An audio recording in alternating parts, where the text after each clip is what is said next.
Frank Holloway sat on his porch, the cool night air brushing against his weathered skin as Duke, his loyal German shepherd, lay at his feet. The woods behind his house were quiet, too quiet. Then, without warning, Duke sprang up, ears alert, a deep growl rumbling in his throat. Frank tightened his grip on the leash, but the dog pulled hard, dragging him toward the tree line. "Easy, boy," Frank muttered, his heart pounding. He had learned to trust Duke, but this was different. The urgency in the dog's movements unsettled him. Blind since his last tour in Afghanistan, Frank relied on Duke as his eyes, and right now those eyes were locked on something in the dark. The ground beneath his boots turned from grass to damp earth as they entered the forest. The air was thick, heavy with something unspoken. Then Duke stopped, rigid, growling low. Frank reached out, his fingers trembling as they met something cold, metallic, a handle, jutting out from the ground. His breath hitched.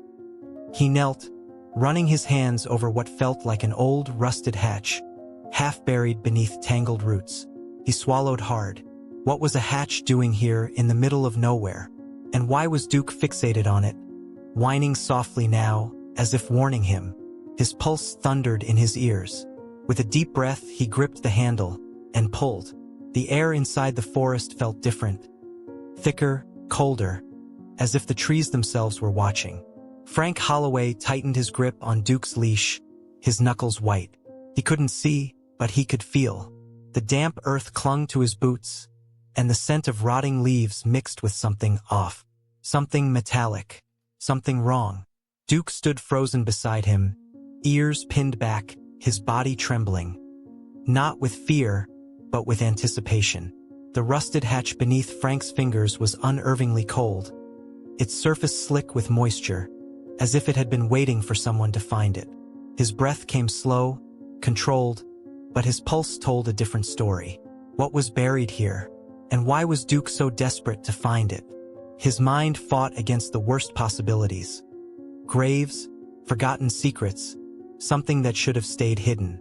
A gust of wind slithered through the trees, making the branches above groan, whispering warnings Frank couldn't ignore. He swallowed, pushing away the rising dread in his chest. This was a mistake, but his grip on the handle tightened. He had survived battlefields, faced death itself. He wouldn't turn back now. With a slow, steady pull, the hatch groaned against the earth, and the silence that followed was even worse. Frank Holloway had learned to live in the dark. It had been nearly 10 years since the explosion in Kandahar stole his sight, leaving him with nothing but memories of the world he once knew. At first, blindness felt like a prison. His independence shattered, his purpose gone. But over time, he adapted. His world became one of sounds, textures, and instincts. He learned to listen differently, to feel the shifts in the air, to trust what his other senses told him. And most of all, he learned to trust Duke. Duke wasn't just a service dog, he was Frank's lifeline. Trained to guide, protect, and anticipate danger, Duke had never failed him. Until now. Because tonight, Duke wasn't just leading him, he was pulling him, urging him forward toward something unknown. And that scared Frank more than he cared to admit. As he knelt beside the hatch, the weight of old memories pressed against his chest. The fear of not knowing, of being powerless, had haunted him for years. Even in war, he could see the enemy. He could fight back. But here, in the depths of an unfamiliar forest, with nothing but Duke's instincts to guide him, he was vulnerable in a way he hadn't felt in years. His fingers ran over the rusted metal, mapping its shape, feeling the decay of time. Who had put this here? And why? His grip tightened. He knew one thing for certain: whatever was beneath this hatch, someone had wanted it forgotten. Duke let out a low whine, nudging Frank's arm as if sensing his hesitation. "Easy, boy," Frank murmured, forcing his breathing to steady. He wasn't the type to back down. Not from war, not from blindness, and certainly not from a mystery buried in his own backyard. With a deep breath, he pulled the hatch open. The hatch groaned open, the hinges protesting as years of rust fought against Frank's grip. A stale, damp gust of air rushed upward, thick with the scent of mold, wet earth and something else. Something metallic. Blood? No. Rust, maybe. Duke let out a low, uneasy whine. His body tense beside the opening. Frank swallowed hard. Whatever lay beneath the surface, someone had wanted it forgotten. His fingers traced the edge of the hatch, feeling a ladder, wooden, rough, splintered with age. He exhaled slowly. This was a bad idea. Every instinct in his body screamed turn back. But Duke wouldn't have dragged him here for nothing. And Frank wasn't the type to walk away when the truth was right in front of him. He tested the first rung with his boot. It held. With a deep breath, he started climbing down, his heartbeat pounding in sync with the groaning wood beneath his weight. Duke whined above him, pacing frantically near the opening. "Stay," Frank commanded softly, but the dog let out a low growl, his warning clear. The air grew thicker, colder the deeper he descended. His boots hit solid ground, and for a moment he just stood there, listening. The silence was heavy, pressing against his ears like a vacuum. Too quiet, too still. He reached out, fingers brushing along damp cement walls until they found something. A chain, cold metal, hanging from the ceiling. A light? He yanked it. A single dim, flickering bulb sputtered to life overhead, casting sickly yellow light over the space. His breath caught in his throat. This wasn't just some forgotten storm cellar. This was a room. Metal shelves lined the walls, stocked with boxes, files, rusted tools. An old wooden desk sat in the center, its surface cluttered with papers. Yellowed, brittle, covered in typed reports. A military bunker? A fallout shelter? But why out here in the middle of nowhere? He reached for one of the folders, running his fingers over the raised lettering on the cover. His gut twisted. Holloway, F. His own damn name. His pulse hammered. His fingers trembled as he flipped it open, skimming the worn pages with trained precision. Government files, medical records, service evaluations. But the wording, something was off. His hands ghosted over phrases. Unfit for duty. Containment protocols. Eyes on subject. What the hell? A cold sweat broke out across his skin. These weren't standard discharge documents. This wasn't just his file. It was a report on him. Then a sound. Faint. Deliberate. Behind him, Frank's blood went ice cold. He turned sharply, muscles tensed, but the room was still, too still. Only the quiet, sickly hum of the light above him filled the space. But he wasn't alone. He could feel it. Then Duke barked. Loud. Aggressive. The sharp sound echoed down the hatch. The dog's growl vibrated through the walls, deep and territorial. Frank's breath caught. Someone was up there, watching. He clenched his fists, his mind snapping back to old battle instincts. Every nerve in his body screamed danger. He wasn't armed. He had no way to see them, but he still had his training. And Duke, moving fast, he grabbed the file, shoving it into his jacket. Then footsteps. Above, near the hatch. Slow, careful. Someone was coming. He pressed his back against the wall, listening, tracking. A shuffle of boots. The faint creak of the ladder taking weight. Whoever they were, they weren't in a hurry. Frank's mind raced. He needed a way out. Fast. He reached out blindly, hands skimming over the shelves, searching, a weapon, an exit, anything. His fingers hit cold steel. A wrench, rusted and heavy. Not much, but better than nothing.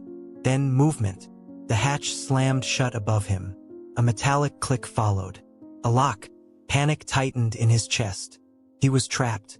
Someone had just sealed him inside. Duke's frantic barking turned into a snarl. A vicious, protective sound Frank had only heard once before, back in combat when an enemy had gotten too close. Then muffled voices. More than one. Frank pressed against the wall, straining to listen. They were talking, but he couldn't make out the words. The tone was calm, steady. No panic. They knew what they were doing. Then, the worst sound of all. Duke yelped. A sharp, pained cry. Frank's stomach plummeted. Rage flared through his body like fire, replacing the fear in an instant.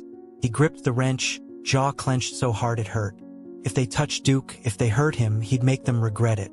But first, he had to get out of here. Frank turned, feeling along the walls, heart racing. There had to be another way out. There had to be. Because whatever was happening, one thing was clear. This wasn't just about a buried secret. This was about him. And someone out there didn't want him getting out alive. Frank's heartbeat thundered in his ears as he pressed against the cold cement wall, his fingers tightening around the rusted wrench. Duke's pained yelp still echoed in his mind, twisting his gut with fury and fear. He had to get out now. But the room was a trap, sealed shut by whoever was up there. Whoever knew his name. His fingers skimmed the walls, searching for anything. A vent, a loose panel, a weakness. The damp air smelled of old paper, mildew, and something else, chemical, sharp. His foot brushed against something metallic on the floor. He crouched, running his hands over it. A grate, a vent, an exit, a noise from above. Boots shifting, voices. Frank held his breath, straining to hear. The voices were muffled, but he caught fragments. Sealed in. Not supposed to find this. What do we do with the dog? Rage boiled under his skin. Do with the dog? He clenched his jaw. They had no idea who they were messing with. His grip tightened on the wrench as a memory surfaced, raw and unbidden. Afghanistan. The ambush. His team had been pinned down, cut off from radio contact. The air was thick with dust, the scent of burning metal. He had heard the footsteps of the enemy before he ever saw them, before the explosion took his sight. The same feeling slithered over him now. He wasn't just trapped, he was being hunted. He forced himself to breathe. Panic was the enemy. Fear was the weapon of the weak. He had one shot at this. The vent was small, but he could squeeze through if he could get the cover off. He ran his hands along the edges, screwed in. He gritted his teeth. No screwdriver. No time. He raised the wrench and slammed it against the metal. Clang. The sound reverberated through the bunker. He froze. Silence followed. Then footsteps. Fast. Direct. They were coming. Frank worked faster, jamming the wrench into the grate, prying it loose. It screeched. Too loud. His breath was ragged, his hands slick with sweat. Above, a new sound, the hatch unlocking. His stomach clenched. He wasn't going to make it in time. A voice drifted down, clear now. Calm. Too calm. Frank Holloway. We know you're awake. We know what you found. He swallowed hard, forcing himself to stay still. They wanted him to respond. Wanted him rattled. Then, another voice, closer, colder. Come out now. Or we put the dog down first. Something inside Frank snapped. He lunged for the vent, ripping the last screws loose. Metal groaned, but he didn't hesitate. He shoved himself inside, dragging the wrench with him. The space was tight, suffocating, the air thick with dust. He crawled forward, fast, his muscles screaming in protest. Behind him, the hatch swung open. A flashlight beam sliced through the darkness, illuminating the room he had just escaped from. He's gone. A voice snapped. Another growled in frustration. Find him. Now. Frank didn't wait to hear more. He kept moving, one hand, one knee, one breath at a time. Ahead, the tunnel curved sharply, and then he heard it. Breathing. Not his own. Frank froze, every nerve in his body on edge. The air in the vent was thick, pressing against him like the walls were closing in. He strained to listen, slow, measured inhales, just ahead of him. Whoever they were waiting. A trap. He tightened his grip on the wrench, inching forward. If they were waiting for him, they'd be expecting fear. Hesitation. Frank had neither. A voice whispered from the darkness ahead. You shouldn't have come here, soldier. Soldier. A chill raced down his spine. This wasn't random. They knew him. The breathing stopped. A second of silence. Then movement. Fast. Directly toward him. Frank swung the wrench hard, connecting with flesh and bone. A grunt of pain echoed in the tight space. The figure lurched backward, crashing against the metal walls. Frank pushed forward, his pulse pounding, crawling over the fallen body. No time to hesitate. The vent sloped downward, and suddenly, Frank was falling. The metal beneath him vanishing as he tumbled through an open shaft. A drop, a long one, then impact. Pain exploded through his body as he hit wet earth, the scent of dirt and decay filling his nose. Above, voices shouted. More than one, more than two. Then, something clicked beside him in the darkness. Not a weapon, a lighter. A small flame flickered to life, illuminating a face. A man, older, scarred, watching him with cold, knowing eyes. His voice was quiet, but the words sent a chill through Frank's bones. "Welcome home, Holloway." Frank's body screamed in protest as he lay on the damp earth, the impact knocking the breath from his lungs. His fingers twitched, searching for the wrench he had lost in the fall. Above him, voices echoed through the shaft, their tones sharp, urgent. They were coming. The small flame flickered, casting eerie shadows on the rough, stone walls. The older man knelt before him, eyes dark with knowing. He held the lighter steady, the orange glow dancing across the scars on his face. "Welcome home, Holloway," he murmured. Frank's jaw clenched. Home. That word left a bitter taste in his mouth. He pushed himself up, muscles aching, his mind still catching up to his body. His ears tuned to the distant voices, the hurried footsteps above. The men who had trapped him here weren't giving up. "Who the hell are you?" Frank rasped, steadying himself. The man's lips curled into something between a smirk and a grimace. "You already know." A memory flashed, a name buried in classified reports, a whisper among the ranks back in Afghanistan. Nathaniel Kane, a ghost, a man who had been declared dead years ago. Frank's fingers itched for a weapon, but Kane simply tilted his head. "You don't get it yet, do you? Duke." Frank's stomach twisted. Where was Duke? He took a sharp step forward, his voice low, lethal. "Where's my dog?" Kane's expression hardened. "Alive. For now."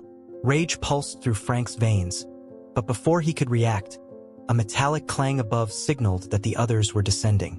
Kane sighed, flicking the lighter shut, plunging them into darkness. Then his hand gripped Frank's wrist. Tight. "If you want answers, you need to move. Now." Frank yanked free, instinct screaming not to trust this man. But trust wasn't the issue. The men above weren't here for negotiations. Gunfire erupted from above. No more time. Kane took off, disappearing into the tunnels. Frank followed. The underground passage was tight, winding, each step a blind gamble. The air was thick with damp earth, decay, and something older, something unnatural. They reached a rusted metal door, barely standing against the weight of time. Kane wrenched it open, revealing a dimly lit corridor, lined with cages. Frank's breath caught. Not empty. Shapes moved in the darkness, figures too thin, too still. His pulse hammered. Were they? A soft whimper cut through the silence. "Duke." Frank's heart lurched. He surged forward, dropping to his knees in front of the farthest cage. His hands found fur warm and solid. Alive. Duke's tail thumped weakly, his body pressed against the bars. But the relief was short-lived. The door behind them burst open. Flashlights, boots, guns raised. "Don't move." Frank reacted first. He shoved the cage door open, Duke scrambling free just as gunfire exploded around them. Kane moved like a shadow, a blade flashing in the dim light. Frank lunged, wrenching a rifle from one of the men, swinging the butt of it straight into a jawbone. The bunker erupted into chaos. Duke snarled, lunging at a man aiming his weapon, teeth sinking into flesh. Frank grabbed the rifle properly, moving on pure instinct now. He fired, ***, 1 shot, 2, 3, ***, taking out the nearest threats. Kane fought with deadly efficiency, using the darkness to his advantage, taking down the remaining soldiers in a matter of seconds. Then silence. Frank's chest heaved. Duke pressed against his leg, trembling, but alive. Kane wiped blood from his blade. "We need to go." Frank aimed the rifle at him. "You're not walking out of here without some damn answers." Kane didn't flinch. Then listen closely. Frank's grip tightened, but Kane spoke fast. You weren't discharged because of blindness, Holloway. You were part of something before you even knew it. That file, the one you found, that was just the surface. They buried the rest. Frank's jaw locked. Why? Kane exhaled. Because you weren't supposed to survive. The words hit like a bullet. Before Frank could respond, a distant alarm blared. The whole bunker trembled. More were coming. Kane turned, moving toward another tunnel. Make a choice, soldier. Answers or survival? Frank hesitated. Then, he grabbed Duke and ran. The cool night air hit Frank's face as he stumbled through the woods, Duke limping beside him. The bunker was gone, erased, buried, just like the secrets it held. Whatever was left behind would stay hidden, just as it had been for years. But Frank knew the truth now, or at least part of it. Kane had disappeared into the darkness, slipping away before Frank could press him for more. Who was he, really? And what did he mean when he said Frank wasn't supposed to survive? Frank had spent years believing the worst thing that had happened to him was losing his sight. But maybe the real tragedy was never knowing what had been stolen from him in the first place. His fingers curled into Duke's fur, grounding himself. Whatever this was, it wasn't over. Someone had locked away the truth. Someone had tried to erase him, and someone somewhere was still watching. But they had made one mistake. They left him alive. As the trees parted and the distant lights of his cabin came into view, Frank exhaled slowly. He didn't have all the answers, but he had something just as valuable, a reason to keep searching. Because if the past had been rewritten once, it could be uncovered again. And this time, he wouldn't stop until he knew everything. But the real question is, what happens when the truth is something no one is meant to find? What do you think? Drop your theories in the comments below. And if you want more mysteries like this, don't forget to like, share, and subscribe. The truth is never as buried as they want you to believe. Frank may have escaped the bunker, but the truth, that's still out there. Was he part of something bigger? Who was behind it all? And most importantly, what happens next? What do you think? Drop your theories in the comments below. Do you think Frank will uncover the full truth? Or is this just the beginning of something even more dangerous? If you love mystery, suspense, and mind-blowing revelations, make sure to subscribe and turn on notifications.